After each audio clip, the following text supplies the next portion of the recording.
So just upfront to acknowledge some of the people who have been really pioneering this work, and also the list of folks who have shared some information with me for this talk. It's largely a synthesis of some USGS work, but certainly there's a much bigger community of people working on nutrient sensors, and hopefully some of the big ideas at least reflect their vision and views on how we can use these new tools. And also the funding, acknowledge NAQUA and the Office of Water Quality within the USGS, because they're funding a significant part of our work. But there are lots of other federal and state cooperators and partners that are funding water quality monitoring for nutrients across the country. So I'm not going to spend too much time trying to convince you that continuous monitoring is useful. I mean, I think that's pretty well established at this point, that you can learn a lot and also improve management when you have more data. In the case of water quality, now we've got instruments where we can make measurements all day, every day. We can make measurements for a wide range of constituents, or proxy measurements for a host of things that we can't measure with an instrument itself in the water. We're making measurements on intervals of seconds to hours now, rather than the traditional approaches of collecting discrete samples, weekly, monthly, or seasonally. We no longer miss events, so these concerns over our sampling scenarios biased to high flows or low flows are sort of alleviated when we collect a lot of data. And also remote access and control of sensors. Not only the real-time component of this, we're no longer waiting 2 or 3 weeks to get a data point from a lab, but we also have the ability to communicate with instruments, control how they operate, in some cases control where they are on the landscape. And I'll show you some examples of that. I'll continue with this. The state of the technology and the state of the science were sort of my focus of this talk. So I've broken it up into 2 parts. This first part, I'm going to give you, I guess, my sense and the folks that I work with, where we believe the state of the nutrient sensor technology is. And 2 main points up front. Continuous water quality monitoring is obviously not new. We're really focused right now on this nutrient sensor issue, but we've been making measurements of water temperature and turbidity and everything in between for a long time. So the idea behind this and the instruments are not new. It's sort of this next generation of tools that's emerging as really powerful for water quality monitoring. The other point I want to make up front is that continuous monitoring, at least for nitrate, is beyond proof of concept. This is a question we hear a lot. Is it proof of concept or field ready? We passed proof of concept for some of these instruments, but that doesn't mean that they're simple, cheap, or easy to operate. And I'll give you a little bit more information on all 3 of these things. And note too that I have nitrate here as beyond proof of concept. There are some other technologies for phosphate and ammonium that maybe haven't gotten over that hump yet, and I'll let you hear a little bit more about this. So I thought I'd start with where we've been so that we have a better sense of where we're going. We've had ion selective electrodes for nutrients for a long time. It's a direct potentiometric measurement between an electrode and a reference, a sensing electrode and a reference. These have been available since at least the 1970s. For many of the people doing environmental monitoring, there are a few manufacturers who have built these for a number of years, and they integrate into SONs. And they certainly have advantages. The biggest is that they're inexpensive, on the order of $400 or $500 to maybe $1,000. They're available for a wide range of constituents: nitrate, ammonium, potassium. They're pretty easy to use. They have a big range, but there are some real disadvantages. The resolution, accuracy, and sensitivity, precision, tend to be pretty low, or you have to invest an awful lot of energy into maintaining the data quality. They're subject to ionic interferences. They can drift. They have fouling problems. So this is a place we've been. They're still in use. From our perspective within the USGS, we don't use these widely for sure. but they are still a technology that's available for continuous nutrient monitoring. Another approach to getting at nutrient concentrations in situ and continuously and in real time is wet chemistry. This is essentially an optical measurement, but reagents are required to develop color that can be measured optically. So there are a number of advantages. The resolution, accuracy, and precision of the measurements can be really good. You can make measurements of multiple constituents doing wet chemistry, nitrate and ammonium and orthophosphate and silica. The response time is relatively fast. You typically need time for chemistry and color to develop, so you may get a measurement every half hour or every hour, but for all intents and purposes, that resolution is pretty fast for us. There are some real disadvantages. Cost is one that always comes up. These are typically $15,000 to $20,000 instruments. They have pretty high power requirements. They have high potential for fouling, and they have high maintenance costs. In particular, they require reagents, and this is just one example that you see here. There are 3 reagent packs on this instrument that mix within a central chamber and develop color and give you a measurement. But not only do you need to replace reagents that degrade over time, you're also generating waste. And so these are some disadvantages and challenges for the wet chemical sensor technology. But again, it's been around for a while. It's a viable option. And there are some parameters that you can't measure without wet chemistry presently, like phosphate.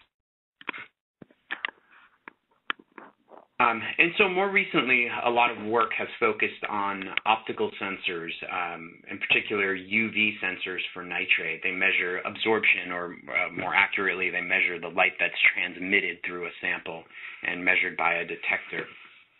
They've been available for a while. The essential design is pretty much the same for all of these. You have a light source that emits light in the UV. You have a detector that detects light at particular wavelengths that passes through a sample. And certain constituents like nitrates absorb light at particular wavelengths. And so the reduction in light, or the change in transmittance through a sample, can be correlated to the concentration of that material in solution.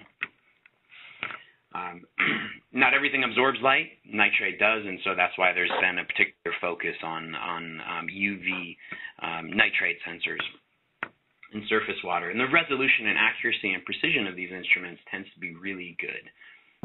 You can get instruments that cover a large measurement range. It's related to the design of the sensors.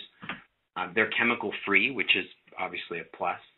They respond very quickly. You could get a measurement every second from one of these sensors if you so desired.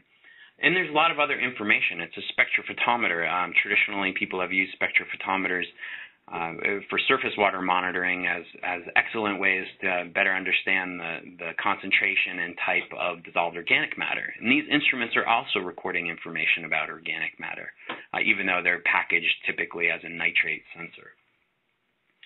Disadvantages: they are expensive. That's probably the biggest one right now, and maybe the greatest barrier to seeing a larger number of UV nitrate sensors in the landscape.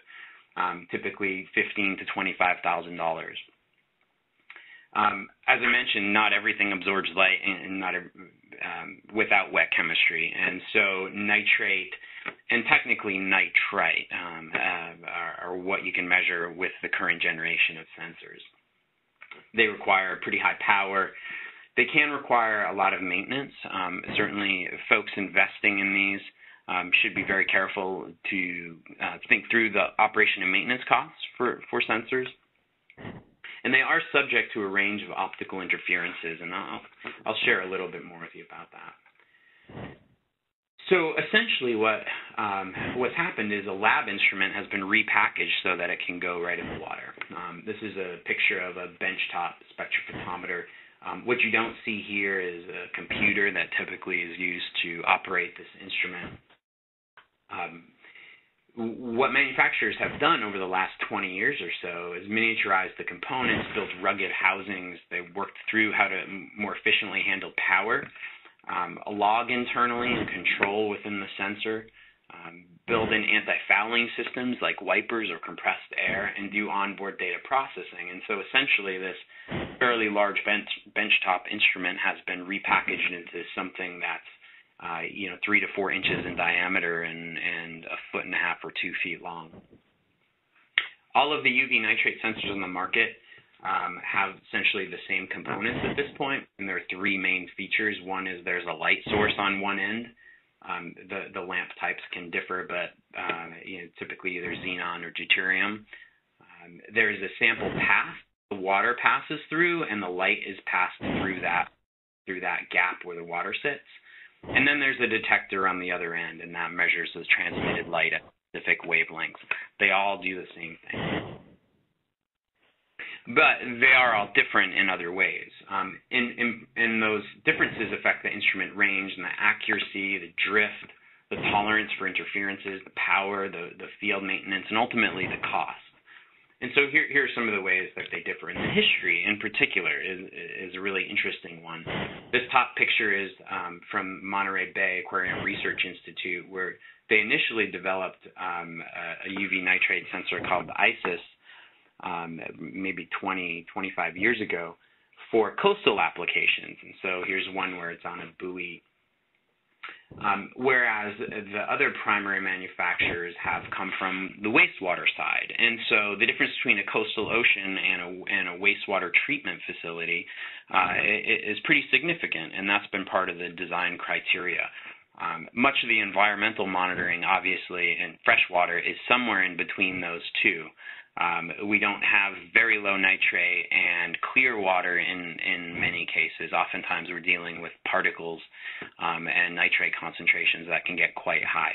At the same time, we're not dealing with the sludge and the other issues that were part of the design for wastewater applications. As I mentioned, they differ with light sources. They differ in terms of the measurement path lengths and the types of materials that are used. They differ in terms of spectrophotometers, and I'll mention a little bit more about that briefly. Different algorithms, they use different references, and they also have different anti-fouling methods. Give a few quick examples of these. So UV nitrate sensor design, there are a few things that are really important for making high-quality UV nitrate sensor measurements. One of them is you can get a variety of path lengths. This picture shows just a few of them. On the left is a 35 millimeter path length sensor. This middle picture is a 10 millimeter path length sensor. And then this one on the right is a 2 millimeter path length sensor. It's this little gap you see up towards the top here. That's a really important design feature. As you can imagine, you're trying to get light from one end of this instrument to another through an environmental sample. And so things like very high turbidities make it incredibly difficult to get light through the sample, in which case you would want to have a very short distance that the light needs to pass through. This also affects the range in nitrate concentrations that you can measure. It affects the impact of dissolved organic matter on the sensor measurements. So it's a design feature, and it's selectable by manufacturers, but it's a really important component to making good measurements. Another is, as I mentioned, they use different spectrophotometers, and this is pretty important because lots of things absorb light in the UV range. This is a figure from MBARI again. What you see in the blue here is the absorbance at a number of wavelengths. Nitrate, typically 220 nanometers is used as the wavelength to measure nitrate absorbance. But you can see bromide's absorbing light, nitrite absorbs light in this range, and we're not even showing in this image dissolved organic matter, which it can certainly absorb a large percentage of the light, and 250, 260, 280 nanometers and down. So there are some instruments that just simply take an approach where you measure the absorbance due to nitrate and then something else. I think there is a standard method for this for lab measurement, and I think it says look at 280 nanometers as the comparison for everything other than nitrate. There's an instrument that looks at 350 nanometers, and then there are instruments that look at every nanometer, up to 256 of them. all of those wavelengths to calculate a nitrate concentration. And so there are differences in the design that affect how a sensor can handle interferences from a variety of other constituents. It's an important consideration. You have to think through, if you're in a coastal setting, you should really be measuring absorbance so that you can account for bromide. If you're in an environment with very high dissolved organic matter, you would want an instrument that can account for that. So it's a design criteria. It's part of the development of the spectrophotometer and related to the history of the sensor application. But it's a very important criteria. And the other is the algorithm. So ultimately what the instrument is doing is it's taking a bunch of data on transmitted light at different wavelengths, subtracting out some interferences, and it gives you the output of a nitrate concentration value. The algorithm is obviously critical because that's what's converting absorbance or transmittance into nitrate concentration. And these vary by manufacturer. Some have a single algorithm that you could consider sort of a global algorithm. Some recommend developing more local scale calibrations where you would collect a bunch of discrete samples and get the sensor measurements and compare those two and build your own algorithm. It's really important, though, to getting good data from these sensors. As a quick example, here's the same sensor in the same solution with a different algorithm. So this is nitrate concentration on the y-axis. We started with a standard of 1 milligram per liter, and we varied the dissolved organic carbon concentration in that sample. And you can see the river calibration does fine. If you were to use a drinking water calibration, then it would really overestimate the nitrate concentration. If you used an influent calibration, it's also underestimating now. So this is, again, one instrument just changing which algorithm you want to process the data. It's a very important consideration for ultimately getting high-quality data out of these sensors. And this is probably the biggest one. A dirty optical sensor cannot give you good data. It's based on light passing through a window, through a sample, and through a second window to a detector. And so whether you're talking about, in the upper right here, this isn't a nitrate sensor, but this one is a fluorometer. Whether you're talking about really fine, slimy algal material, or you're talking about small organisms, or you're talking about big organisms, you need to keep these sensors clean in order to make good measurements. And there are a range of anti-fouling approaches. Wipers are probably most popular, although some manufacturers use compressed air to clear out the flow path. Others recommend the use of copper or other biocides. There are lots of options, but it's critical for an optical sensor to be clean to get good data. So back to wet chemistry. In particular, we can't make measurements of orthophosphate or ammonium or silica by just interactions of light and constituents alone. So we do need reagents, and this is probably the most widely accepted or emerging approach to doing that. The instruments are currently available for orthophosphate and a number of other constituents. I think the orthophosphate sensor is probably the most stable at this point and has been the focus of more recent work, certainly by the USGS, although we're only operating something like 5 of them across the country. Part of the challenge is figuring out how to maintain those sensors for continuous monitoring long-term. Short-term deployments typically are really successful, but anything where you're trying to run a sensor for months at a time gets a little trickier. But the detection limits are really low and the ranges are good. We can get samples every 30 minutes or so, and you can typically collect something like 1,000 samples from many of these instruments before you have to ultimately change reagents. So a lot of people are, you may be thinking this yourself, but a lot of people often ask, well, what do I do about total nitrogen or total phosphate? Because that's what I'm concerned about. Nitrate's fine, but I also have to account for particulate nitrogen and ammonium and dissolved organic nitrogen. And unfortunately, there's no instrument that can really do that. You may read spec sheets that say they can. In some cases, you could probably put unicorns and fairy dust on the spec sheets too. But the reality is the standard lab methods to measure total nitrogen or total phosphate require chemistry, typically alkaline persulfate oxidation of that sample, or really high temperature. You have to combust the sample. And no in situ sensors at this point can do that. So here are two examples, though, where on the left is nitrate plus nitrate measured in situ, or actually from lab data, versus the total nitrogen from lab data for the Mississippi River at St. Francisville. And you can see that's a pretty good correlation. So you may be able to develop some sort of a surrogate approach, whether you use the nitrate sensor data or other data as a proxy for total nitrogen. In some places, surrogates are trickier. On the right, you see, again, lab nitrate plus nitrate data versus total nitrogen for the Potomac River. And the Potomac has a greater influence of organic nitrogen and also particulate nitrogen at certain times. And so nitrate as a direct proxy for total nitrogen is obviously not as strong of a relationship. But there are other options for developing proxies, and I want to highlight the work that Andy Ziegler and others have been doing in Kansas at the USGS and point you towards the National Real-Time Water Quality Site and the surrogate approaches.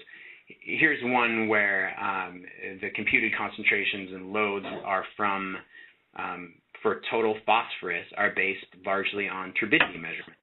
And so what you see here is, this is for the Little Arkansas River, it's this year to yesterday, and you can see discharge in blue, but then you can also see in this black line and with the red dots some computed instantaneous total phosphorus concentrations.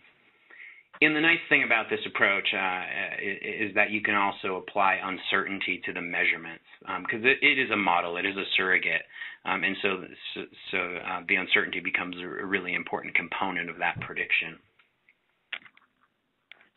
And you can do this for a wide range of constituents, not just total nitrogen or total phosphorus, E. coli, a variety of other parameters.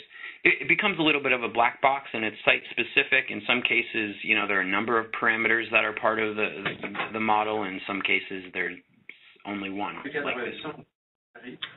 But anyway, this is a viable approach at this point for the things that we can't measure directly. To do any of this, whether it's UV nitrate or surrogate approaches or wet chemical sensors, it's really critical that we have guidelines and protocols. And so we have to continue to characterize instruments. We have guidelines for a range of environments, and we have to continue to work with manufacturers. In some cases, particularly if they come from wastewater oceanography, for freshwater monitoring, not entirely sure of the specifications. What sort of turbidities do we deal with? What sorts of nitrate concentrations do we deal with? For a lot of these folks, nitrate concentrations in parts of the Midwest, like in the flooding period following the drought in 2012, we hit 20, 30, almost 40 milligrams per liter at sites. And for a lot of folks, that is a big surprise. And so we have to continue to work with manufacturers to get the right instruments for freshwater applications. And part of this, we need training, we need time in the field to develop methods. And then if you're interested, there is a recent guidance document that the USGS put out as part of a series of techniques and methods approaches for optical nitrate. So that's sort of a general state of the technology from my perspective. A lot of these instruments are field ready, but they still do require a lot of attention, and we still need to put more effort towards common protocols and standards. But when you do that, there are a lot of really interesting questions you can ask. And so I want to get into some of the state of the science. It's just going to be a few examples. And 2 points about this. One, it is a revolution, and I've heard this from some people who've particularly been interested in continuous nutrients and how this kind of changes the game. What this changes, though, is the density of data. Now we have really time-dense data, and we can deliver that data in near real time. It's not that we couldn't measure nitrate before, orthophosphate before. So it isn't that we're making new parameter measurements. We're just making a lot more of them. And so that time density is a really important part of the application of these tools. But having that now opens up all kinds of new opportunities for water quality monitoring, for load assessment, for source identification, for event detection, getting a better sense of what's happening within streams and rivers. And also, ultimately, I think real-time decision support is maybe one of the best applications of these tools. So I'm going to go through a couple examples. A couple are ours and within our group in California, and a few are examples from other USGS folks across the country. So here's the one that really opened our eyes initially. We piggybacked on a study a few years ago in the San Joaquin River.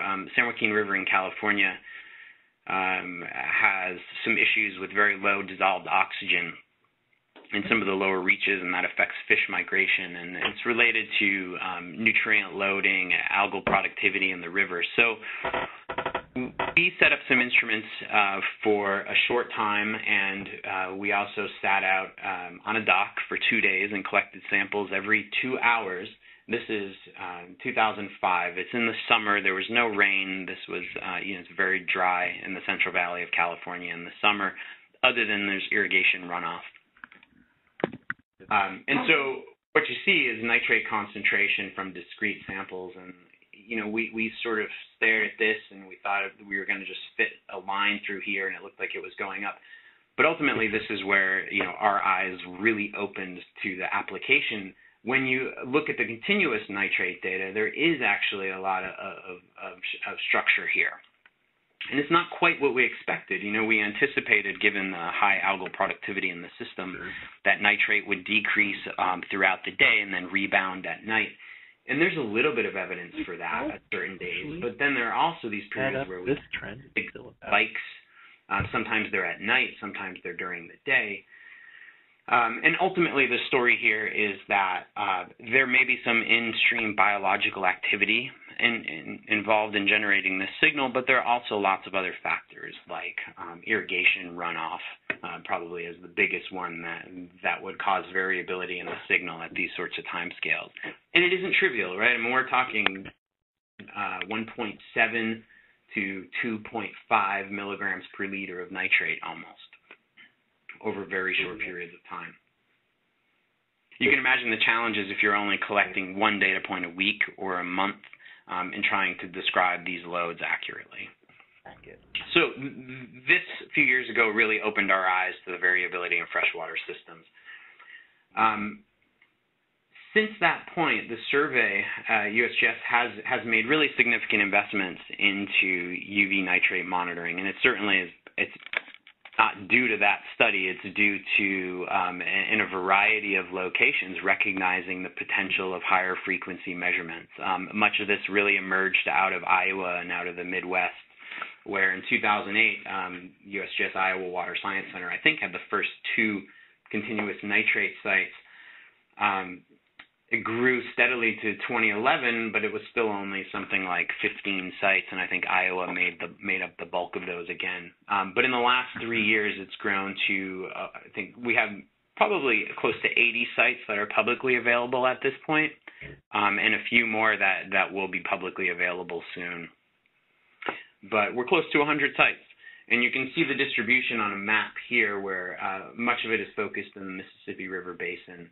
A big cluster down the East Coast, again in Florida, and a network in California and the Bay Delta, a few other sites.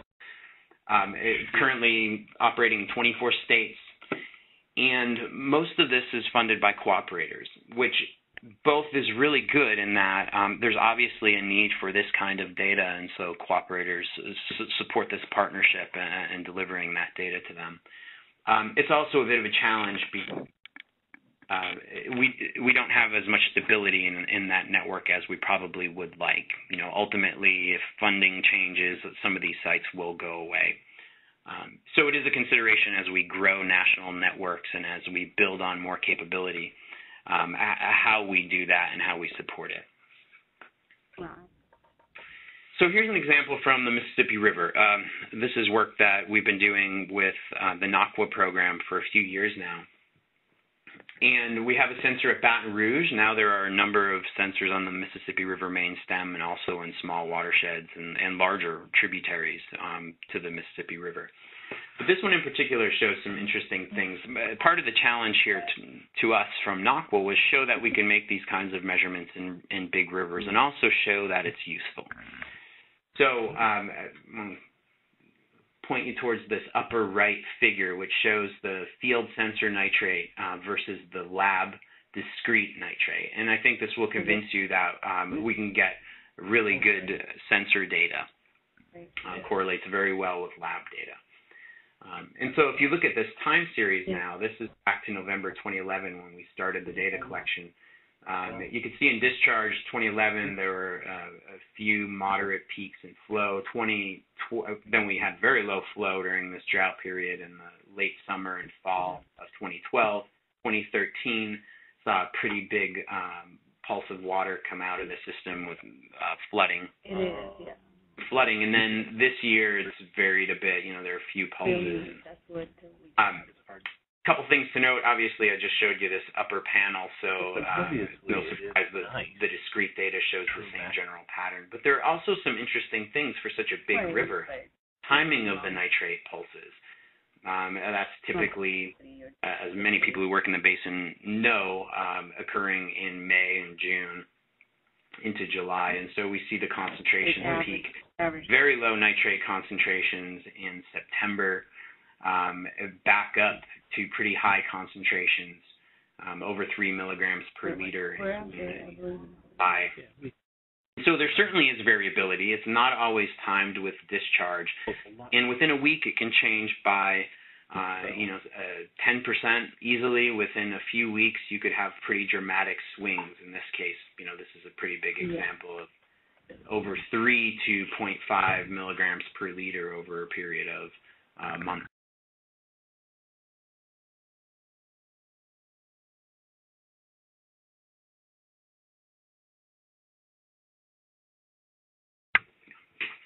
Well, and so obviously the goal here is to get a better handle on loads, which, for a long time the USGS has estimated loads using the load-est model and other regression-based techniques, and those work very well. They're based on a limited number of samples collected every year, but they rely on longer-term records to relate discharge to concentrations. But the charge from NAQUA was, can we do better? Can we improve our load estimates with continuous data? And so what you see here is the monthly nitrate load calculated from the sensors. And a couple things I want to point out. So, this is, as I mentioned, monthly. The uncertainty in a monthly load is very small when you have a lot of data. This is typically 1 to 2%. And lowering the uncertainty is certainly a good thing when you're making pretty expensive management decisions based on load information. It also helps reduce the uncertainty of that input to the Gulf hypoxia model, so that's another plus. The other thing I want to point out, though, is if you look at this time period relative to these gray shaded areas, which are the 10th and 90th percentiles for the monthly loads from 1968 to 2010, and also the average, which is in red. 2011 into 2012, we had below average monthly loads, and in fact, in the lowest 10% for the end of 2012, and then we transitioned to this period where the loads were very high, in the highest 10% for June and July. So we've had the sensors up for only a short period, but we captured this really abrupt transition. I think some folks on the Weather Channel maybe dubbed this weather whiplash or something. So, these transitions from one extreme to the next was captured with this part of the record. And that sort of highlights something that models have difficulty with. A regression-based model is really a model focused on average conditions. It does very well with that, but it's hard to model extremes when we rarely see them. They're extremes. So if you look at the comparison of the sensor models on the sensor load estimates versus the model load estimates, here's some data for 3 different models: LOAD-S, the composite method, and WRTDS. These are all regression-based models. Don't worry about details of these models if you're not familiar with them. But just note, in general, as a percentage, this is a little bit deceiving. So the percent difference each month from the sensor estimate or the sensor load to the model estimate. It can be high in some months, over 100% with this particular approach for the summer. Those high percentages are related to times when the mass loads are very small. So it's not all that meaningful to look at it as a percent. It's more meaningful to look at it as a mass. And when you do, that's pretty small. But there are these periods, particularly in the spring, where the models, in this case, underestimated the loads in May and June and July of 2012, and again underestimated the loads in May and June and July of 2013. Again, these are extreme periods, and that's really difficult for a regression-based model to capture. But the good news is, for much of this record, the models do very, very well. And so I think the take-home point is, when we think about the historical record and think about what we know based on the models so far, the data is good, and we've learned a lot, and that's been really valuable. Moving forward, we have some new technology which will help us do it even better. And in particular, having sensor data like this at a site at, for example, Baton Rouge, this data set, is also going to help us refine models at sites that don't have instruments by understanding the factors that give us these offsets, the residuals within the model output. Certainly looking back, there's a lot of valuable information. Looking forward, we'll be able to do even better. So real-time management, I think, as I mentioned, this is one of the biggest selling points for these instruments, given that you can make measurements in real time and deliver that data. So there's a really interesting example that comes out of the Iowa Water Science Center, and Jesse Garrett provided this to me. And so in 2013, there was a lot of press about record nitrate levels and how that was a challenge for drinking water. And in particular, the Des Moines Waterworks has a $4 million nitrate removal system that costs an awful lot to operate every day. And so having 2 sensors, one on the Des Moines River and one on the Raccoon River, allows them to better manage how those 2 sources of water are blended to deliver water that's below the regulatory limit. That can be a real challenge sometimes, I'm sure, in particular that really high concentration period. Here's, again, a graph from Jesse that shows nitrate from the Raccoon River, and the cutoff here is 10 milligrams per liter as N, and you can see that the Raccoon River certainly has high nitrate concentrations every year. But in particular, if you look at this 2013, this is the period where you're hitting 20, 30 milligrams per liter. And so, operating the treatment systems based on this data, or blending water if that's an option, certainly benefits from having that in real time. There's some interesting things too beyond just looking at loads and looking at concentrations. You can see some real patterns, and here's an example from Jennifer Graham in Kansas, where there's a study on Indian Creek. This is a watershed that has a wastewater discharge, and the treatment plant has been upgraded, and so there's been some study to figure out how changes in wastewater loading have affected nutrient dynamics in the watershed.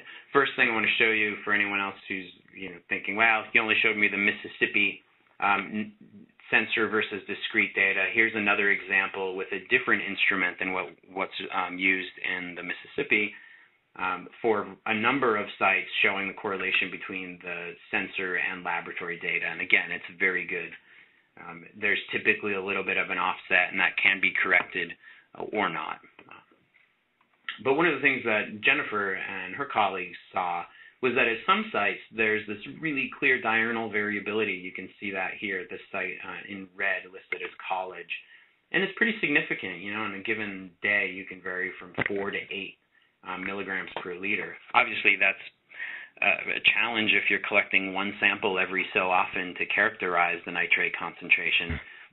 one sample would also entirely miss this pattern, and so you lose that information about what's happening in the river and in the streams. What's interesting here is you've got some sites that do show a lot of diurnal variability, and in fact, it was highest immediately downstream of the wastewater treatment facility, lowest at the upstream sites. So there's some loading pattern here that appears to be related to wastewater discharge that affects aquatic productivity, but it differs as you move downstream or upstream above the plant. A lot of information here. There's some really interesting things you can do with that kind of data, and one of them is quantify the nutrient retention in rivers. This is some work from Matt Cohen and Jim Heffernan in Florida, who've really pioneered this approach. There have been approaches in the past using dissolved oxygen to look at metabolism and how nutrients are taken up in streams, and what Matt and Jim have been doing is using nitrate sensors to do that instead, and actually some really interesting work with phosphate sensors too, which I'm not going to highlight here. But essentially what you can do is look at the daily drawdown and recovery, and by calculating in between those peaks, you can get at how much nitrogen is taken up. If you're looking at the size of those nighttime peaks relative to, say, an upstream source, that then tells you how much is removed. And that's typically related to denitrification. So if you want more detail on how this is done and whether it can be done in certain types of systems, follow up with me or look at this paper and some others that have come since. But it's a really interesting approach, and once you do that, you can start to ask some really important questions. So here's some data from the Potomac River at Little Falls. The Potomac River is a pretty big river. This is over just a couple days, and you can see the nitrate concentrations here do vary quite a bit. I mean, you're talking 10 to 20% a day. Discharge is not changing. That's the blue line. Specific conductance is not changing. That's the black line. And so this can be attributed to in-stream productivity. So what we're doing with this as part of the NAQUA Integrated Watershed Studies program is trying to figure out what this tells us about aquatic retention. And the reason why that's really important is because we rely on models like the Sparrow model, spatial regression models, that have a term for aquatic decay. Those models incorporate what happens in the river in their load and concentration models. This is a way we can start to really tease that out and refine that term. And in a place like the Potomac, where that really helps us is as we move back into the watersheds and try to quantify loading from groundwater, now we're accounting for that in-stream productivity that otherwise just is incorporated into a discrete measurement at a single point. It's both the loading and whatever happens once it's loaded into the river. We can start to calculate that and work our way back towards better estimates of groundwater loading. You can also start to think about what drives that variability. And here's an example from Liberty Island in California in the Bay Delta, where over just a couple days you can see it's a tidal system, and so you see discharge changing here. You see nitrate being drawn down, and these are pretty low concentrations already, but you can see it gets drawn down and then recovers and gets drawn down again and recovers. And what you see if you couple that with a fluorometer for something like phycocyanin, an indicator of pigments from blue-green algae, you can see that that goes up at the same time. And so while we may also be interested in what drives nitrate variability, this tells us something about how nutrients support algal productivity in a system. When you start to couple these kinds of measurements, you get a whole new picture of what's happening. So that's diurnal variability, but then we also deal with sites that have tidally driven variability. This is one from New York, Hog Island. And you can see there's a clear signal of variability in nitrate that's related to these tidal dynamics, and you see some signals of riverine input versus coastal waters moving in. There's a lot of information here that's very difficult to tease out with an occasional discrete sample. And just wanted to highlight another application from the folks in New York, from Dick Cartwright at the USGS and the New York Water Science Center, is that they also use this to compare the sensor data to ecological condition. And so you can see for Hog Island, they've highlighted daily mean nitrate and in comparison to the fair and poor ecological conditions. And again, you're talking about tens of thousands of measurements a year versus what may have traditionally been 12 or 18. And we get a much clearer picture of when exceedances occur, something you just can't get with traditional approaches. These don't have to be fixed sites, and so moving boat surveys are a possibility. Here's some data from Amanda Booth and Eduardo Patino in Florida, the USGS, where they put the sensors on a boat and they pump water up into the boat, and they go down the Caloosahatchee into coastal environments, and they're able to map the distribution in nitrate concentrations, sort of this Lagrangian approach where you may follow a parcel of water spatial mapping. Evaluation and any login information happens. Another really promising approach, really interesting approach, it doesn't require people on a boat. It requires someone driving a vehicle. And so this is from Ryan Jackson, USGS in Illinois, and he's using the EcoMapper. And right now, the EcoMapper holds a typical water quality sonde, a YSI multi-parameter sonde in the nose here, and you're able to do profiles with depth, and this is a really nice visual of being able to go up and down within the water column and make a variety of measurements. Ryan's done this in a variety of locations, including the Milwaukee River estuary. If you just had a fixed site of water moving into the estuary, the picture of what's happening as different rivers all converge and mix really wouldn't be clear. But through these sorts of approaches where he's used profile... I'll keep going. I'll just get louder. So I just wanted to finish up with some thoughts on the future, and I'm thinking it's the near future. What should we be expecting in the next 1 to 5 years? And it's a really important question, I think, as Yogi Berra said, if you don't know where you're going, you might not get there. So here are a few thoughts. We're going to continue in the very near future developing protocols and guidelines. USGS and other organizations realize how essential this is to getting good data, particularly for real-time networks. So there are lots of really good examples. The Monitoring Council has NEMI and Sensor Work Group. Everyone's doing really important work to build protocols and guidelines. The USGS really values this. It's critical to how we run our sites across the country. And so one of the things we're working on is a USGS Techniques and Methods report on in situ fluorometers. It's going to focus mainly on chlorophyll and algal pigments, but also FDOM, the fluorescent dissolved organic matter, that I think more people are making the measurement because it's now part of some traditionally used sensor platforms like YSI, EXO. But I don't think everyone knows exactly the challenges of correcting for interferences and how to calibrate those sensors and what sorts of variability we see in the field.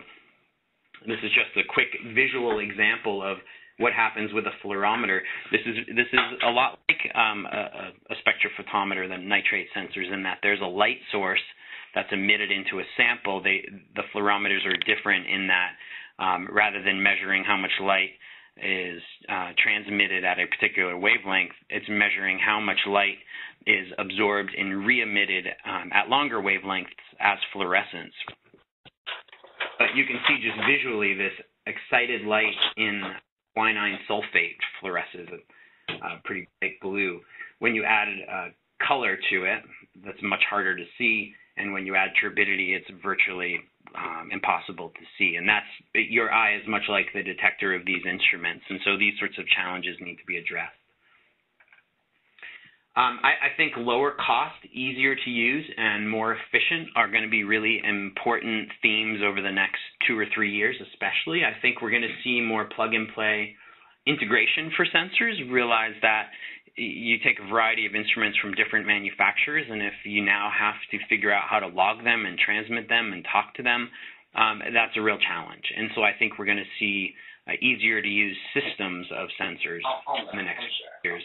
We're going to be doing more with our phones and tablets. This is certainly an option for us now, but it's not widely used, and it certainly needs some more development. But this is a direction we're clearly heading.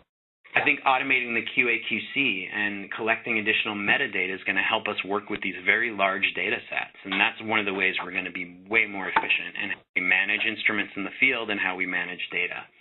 And also, what's going to be really critical to getting lower cost, easier to use sensors is partnerships, and I want to just highlight one of them, which is really nutrient sensor challenge.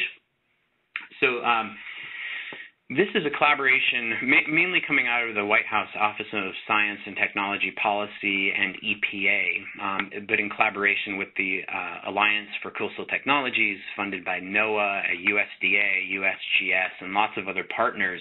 There's a challenge to accelerate the development and commercial availability of affordable, reliable, and accurate in situ nutrient sensors. There are incentives for testing and verification, publicity, recognition, market access.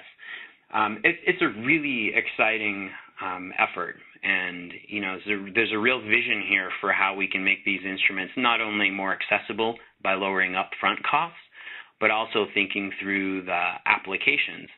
And this is a really strong partnership with manufacturers. We had a meeting last week in DC, and I can just say that this is headed in a really positive direction. And so there are ways you can be involved. There's a website. You can email. But I'd encourage anyone who's interested in nutrient sensor technology. It initially focuses a bit on nitrate because we're a little bit closer to refining that technology, but also certainly focuses on phosphate and other parameters that we're interested in. We're going to certainly expand applications. This is what I showed you is surface water, but folks are starting to make more continuous nutrient measurements in groundwater. It's an interesting question whether or not having that higher density temporal data actually tells you something in groundwater, and I think early indications are that there are places where you can learn a lot by sampling more frequently. And edge of field, this is probably one of the most promising applications where you get out of the stream and you get on the edge of a field. The Great Lakes Priority Watersheds, the USGS is a partner with a variety of other agencies on some of that work, and this is a place where I think we're going to really see the application of these sensors to identify and inform best management practices on the landscape. It's just a really promising application. It's fraught with challenges, for sure, but once we get it right, it's going to be a really powerful tool. And so I also wanted to highlight another challenge, and it is related to edge of field, and that's Tulane is offering a $1 million sort of prize for innovations that reduce nutrient loading and Gulf hypoxia. So check out this website if that's something that you might be interested in. What if you didn't have to wait for any of it? So next generation sensors, this is, I think next generation is certainly within that 2 to 5 year time frame. And one of the things that I'm most excited about, LED technology is improving. That's allowing us to get into regions for fluorescence in particular that traditionally have been really difficult. And so one of those, if you look at this plot on the right, excitation emission plot, think of it as a fingerprint for organic matter. It's a benchtop measurement. And what you see in the fingerprint is this part down here that's really bright red. It's a very strong fluorescence peak, and it's related to what we think of as protein-rich material. This is a wastewater sample through work with Steve Corsi at the Wisconsin Water Science Center. And the technology now is such that the LEDs are pretty stable down in this region. Ultimately, what that means is we may have new instruments that are very good at detecting wastewater.